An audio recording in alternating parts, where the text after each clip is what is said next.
Goddag. Jamen, værsgo. Jamen, jeg skal ansøge om dansk statsborgerskab.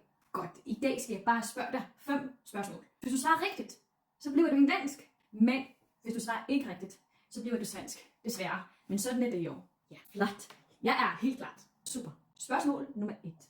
Hvad er en klassisk dansk hovedret? Rugbrød. Godt. Det er jo rigtigt. Vi elsker vores rugbrød, ikke? Gør vi ikke det? Ja. Spørgsmål nummer 2. Hvad er det danske nationalsang? Flot. Du er så god. Du er simpelthen så god. Spørgsmål nummer 3. Hvordan viser en dansker, at de er enige? Ja. Godt. Spørgsmål nummer 4. Hvordan svarer man, hvis man er uenig? Flot. Sidste spørgsmål. Hvad er Danmarks sprog? Sarkasme. Sort humor.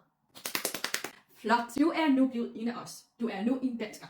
Held og lykke. Og husk, at du skal brokke dig over vejret, over alt, men især over Sverige og svensker. Ikke også?